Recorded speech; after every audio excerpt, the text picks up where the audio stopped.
और विचार करना पड़ेगा लास्ट में इस कथा के कि हम कहाँ खड़े हैं, हम भगत की श्रेणी में हैं या आम व्यक्ति की भी श्रेणी में है या नहीं है।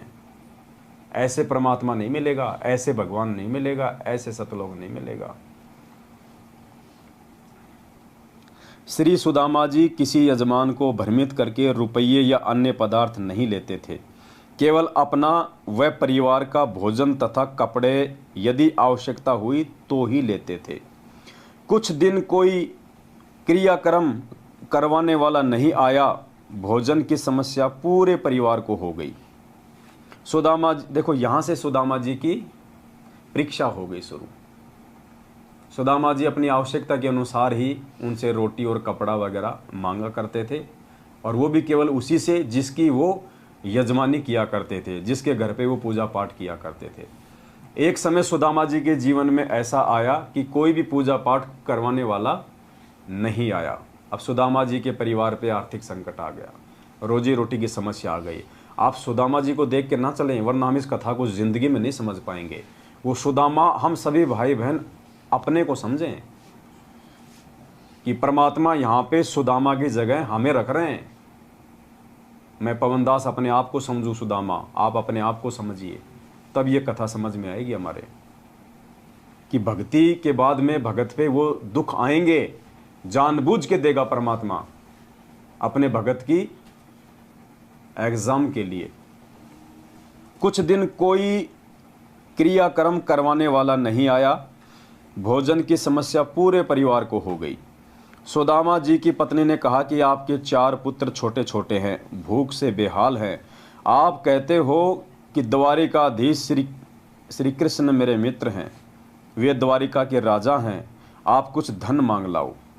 वे आपको मना नहीं करेंगे, क्योंकि आप कहते हो कि शिक्षा काल में वे आपके परम मित्र थे।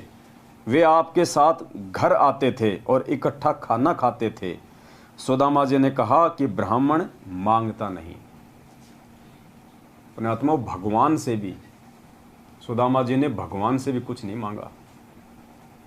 उसकी पत्नी के बोलने के बाद भी, और सुदामा को भी इस बात का पूरा विश्वास था कि अगर मैं श्री कृष्ण जी से कुछ मांगूंगा तो मुझे मना नहीं करेगा। उसके बाद भी उन्होंने कभी अपने मित्र से, अपने भगवान से किसी भी प्रकार की कोई डिमांड। और गुरु जी क्या कहते हैं बार बार अपने सत्संगों में, और हम क्या रोज संध्या आरती करते हैं कि हम क्या बोलते हैं, अंतर्यामी एक तुम आत्म के आधार, और जो तुम छोड़ो हाथ तो मोह कौन उतारे। हम अंतर्यामी भी कहते हैं गुरु जी को। अब अंतर्यामी है और मानते हैं यदि हम हृदय से, तो क्या अंतर्यामी को पता नहीं कि मेरा बच्चा किस समस्या से जूझ रहा है, मेरे बच्चे पे क्या संकट आने वाला है, कब उसको किस चीज़ की जरूरत पड़ेगी? क्या अंतर्यामी को पता नहीं? क्या दुनिया का कोई भी बाप अपने बच्चे को अभाव में, तकलीफ़ों में देख सकता है? क्या आप मान लीजिए आप कोई धनी पिता है और आपके बच्चे ने यदि कोई साइकिल की डिमांड कर दी अपने पड़ोस के बच्चे को देख के, तो क्या आप उसको साइकिल नहीं लाके दोगे? लाके दोगे आप। जहाँ तक आपकी हैसियत है, आप सक्षम हैं। कोई भी बाप अपने बच्चे को दुखी नहीं देख सकता। अब ये तो दुनिया का सबसे धनी बाप है, ये तो समर्थ परमात्मा है, जिसने 21 ब्रह्मांड के स्वामी ज्योति निरंजन को भीख में 21 ब्रह्मांड दे रखे हैं। ये हमें क्या नहीं दे सकता? क्या इस अंतर्यामी को मालूम नहीं है? सब पता है। अपने प्रत्येक शिष्य और शिष्या के जीवन का इनको भली भांति पता है। मालिक कहते हैं चीटी पायल बाजे पैर, साहिब सुनता है सब लहर। ये वो अंतर्यामी परमात्मा है जो चीटी के पैर की यदि पायल भी बना दी जाए, परमात्मा कहते हैं पहली बात तो चीटी के पैर की पायल बनना नामुमकिन है, और अगर वो बन गई तो बिल्कुल नॉइजलेस होगी, उसका शोर नहीं हो सकता। कहते हैं ये परमात्मा तो अगर चीटी के पैर में पायल बना के पहना दी जाए तो उसकी आवाज़ को भी सुनता है। उसको कहते हैं अंतर्यामी। ये हमें शिक्षा दे रहे हैं परमात्मा कि तुम्हारे को कितना विश्वास करने की आवश्यकता है मेरे ऊपर, तब जाके तुम भक्ति मार्ग पे आगे टिकोगे।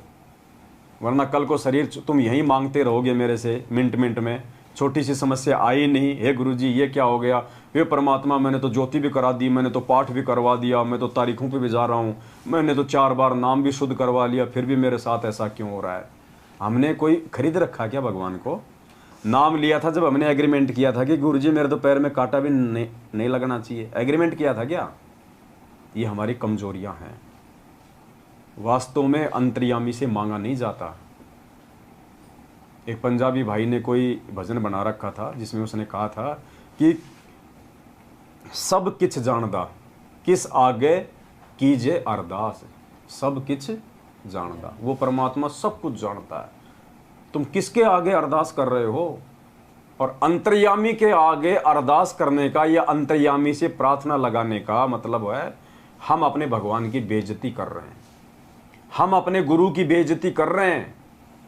अंतर्यामी से हम मांग रहे हैं, अंतर्यामी को हम बता रहे हैं, जानी जान को हम बता रहे हैं हमारी हर तकलीफ, हमारे ये जन्म तो छोड़िए, जन्म जन्मांतरों की समस्याओं से, तकलीफों से, कर्म और कुकर्म से जो परमात्मा अच्छी तरह से वाकिफ है, उस परमात्मा को हम अपनी समस्या बता रहे हैं। ये हम अपने परमात्मा पे अविश्वास प्रकट कर रहे हैं, हम अपने गुरुजी की आंखों के सामने बेइज्जती कर रहे हैं, हम अपने आप को मूर्खता के रूप में उनके सामने पेश कर रहे हैं अंतर्यामी को ये बता के। प्रधानमंत्री को कोई आदमी कहे कि प्रधानमंत्री के क्या क्या लक्षण होते हैं, क्या क्या उसके कार्य होते हैं, क्या क्या उसके अधिकार होते हैं, तो वो प्रश्न होगा कि आपसे कि मुझे शिक्षा दे रहा है भिखारी होके कि प्रधानमंत्री को क्या करना चाहिए, क्या नहीं करना चाहिए। वे आपके साथ घर आते थे और इकट्ठा खाना खाते थे। सुदामा जी ने कहा कि ब्राह्मण मांगता नहीं, अपने कार्य कर्म कांड करके दक्षिणा ले सकता है। क्या कहा सुदामा जी ने कि ब्राह्मण का धर्म मांगना नहीं होता, ब्राह्मण का धर्म है कि जो उसने शिक्षा और दीक्षा प्राप्त की है उस आधार से अपनी पूजा पाठ करके अपने यजमान से विधिवत वो कुछ ले सकता है। पुण्यात्माओं, कितनी बड़ी शिक्षा है यहाँ पे। तो भगत का लक्षण भगवान से मांगना नहीं है, भगत का जो कर्म है वो भगवान से मांगना नहीं है। भगत का कर्म है कि भगवान ने हमें जो दीक्षा और जो शिक्षा दी है, जो भक्ति दी है, जो मंत्र जो आरती दी है, उनको नियम में रह के विधिवत तरीके से पूर्ण करके फिर भगवान उसके प्रतिफल में हमें जो देगा उसको हम ग्रहण करें। और जब हम मर्यादा में रहेंगे, भक्ति करेंगे, तो परमात्मा कौन सी कमी छोड़ेगा? फिर परमात्मा कौन सी कमी छोड़ेगा? मांगने की आवश्यकता नहीं पड़ेगी। यदि हम सही तरीके से भक्ति मार्ग पे चल रहे हैं तो आवश्यकता नहीं पड़ेगी भगत को भगवान से मांगने की। आगे से आगे देगा परमात्मा, रूंगे में देगा। यहाँ के सुख तो परमात्मा ने रूंगे में बताए ना।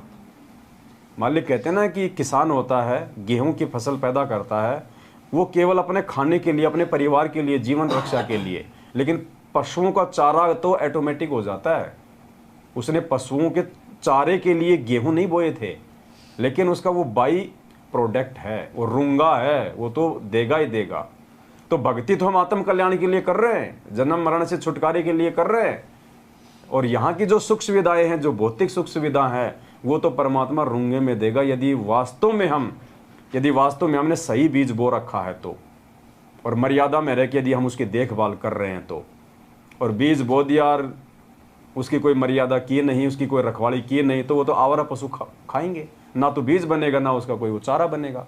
तो सतगुरु से भक्ति लेके यदि हमने मर्यादा नहीं रखी, पांचों यज्ञ विधिवत नहीं किए, ज्ञान को आधार नहीं बनाया, तो भाई ना तो रूंगा मिलेगा और ना वो जन्म मरण का वो पीछा हमारा कोई छूटेगा।